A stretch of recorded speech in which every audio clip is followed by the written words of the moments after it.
tahap berikutnya, tahap keempat Mas Ishak. Sudah mulai nyandu kan? Nah, tambah nyandu kan, orang nyandu tadi kan begitu dia menginginkan sensasi yang sama dia harus naikkan itu. Tadinya main game 1 jam cukup, sekarang nggak cukup 2 jam, nggak cukup 3 jam, sampai ke kamar mandi itu harus dibawa, karena kalau nggak dibawa dia tuh akan kayak merasa kehilangan, kayak nggak tenang, kayak secara fisiknya itu dia nggak bisa kendalikan gitu. Nah itu, maka pada saat tahap keempat ini dia mulai main dan dia kalah. Sudah nggak lagi, tadi kan nggak dikasih kemenangan karena sudah normal kan, dia bukan pengguna baru, dia sudah nyandu, kalah. Kalahnya pada waktu dia main judi online ini, apakah akan membuat dia berhenti? Tidak. Kan kalau menang gitu bikin apa? Ketagihan.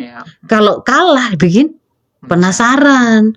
Mungkin penasaran. Kalau misalkan ini dulu togel pakai angka-angka, misalkan angkanya itu 9765 gitu ya. Dia nebaknya 9766. Oh, tinggal 1 angka saja yang kurang kan gitu kan ya. Kayak gitu kan ya. Berarti ada akan selalu ada kayaknya tadi itu kurang ini saja, kurang itu aja kan gitu. Kurang titik saja itu ya. Itu seperti itu akan buat dia penasaran. Kalau dia kalah dia akan penasaran. Kalau dia menang, besok apa lagi? Mungkin bisa lebih besar. Nah, itu. Sehingga yang terjadi di sini, uang jajan pasti habis. Uang jajan mulai habis. Gak sekedar uang jajan habis, anak mulai bohong. Ya Bu, beli ini butuh itu, ada urunan ini, ada itu, bayar ini, bayar itu, ya kan? HP sudah mulai disembunyikan, sudah mulai nggak boleh diakses oleh atau dipegang oleh orang dan seterusnya.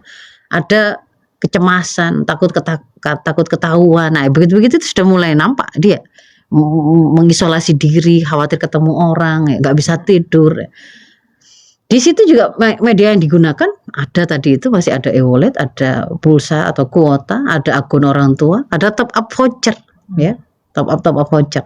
Jadi di sini masalahnya adalah anak itu sudah kalah, tapi sistemnya itu akan mendorong dia untuk lanjut terus gitu loh. Lanjut terus. Jangan nyerah. Cari siapa tahu kamu menang kan gitu kan ya. Itu tadi kayak misalkan jadinya akhirnya orang itu tadi sampai berpikir menjual diri, menjual barang orang. Itu kan karena ayo masih bisa, kamu masih carilah apa ya, diusahakan kan begitu. Nah disitulah kemudian nanti dia itu akan ketemu dengan iklan yang lain, yaitu pinjol Mas Ishak. Ya kan, cukup dengan 1 klik cair seketika, wis gitu kan. Padahal tadi dia dibikin ayo main lagi, ketemu dengan pinjol yang cukup dengan 1 klik, cukup dengan dia. Ternyata waktu dia scrolling syaratnya KTP, lu betulan di galeri HP ibu saya ini ada foto KTP ibu saya.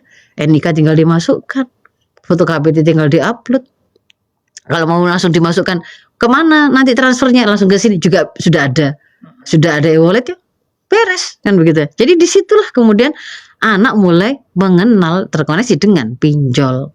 Jadi dia pakai NIK orang tuanya atau kadang-kadang dibantu temannya. Teman itu bukan teman sekolah ya, orang dewasa sekitar dia yang mau memperalat juga bisa.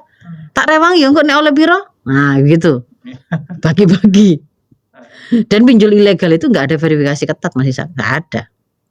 Dan anak-anak itu sampai kena pinjol itu dia nggak paham bunga, nggak paham denda, nggak paham konsekuensi, nggak akan ada kolektor, nggak ngerti mereka itu. Pokoknya main. Iya dia itu nggak sadar yang dimaksud dengan utang berbunga itu apa.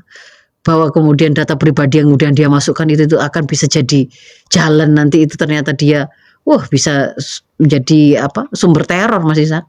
Karena kontak-kontaknya itu juga ternyata disedot, nanti akan dijadikan sebagai wasilah untuk menekan dia, itu kan dia tidak paham gitu. Masuklah dia dalam sistem penagihan yang brutal.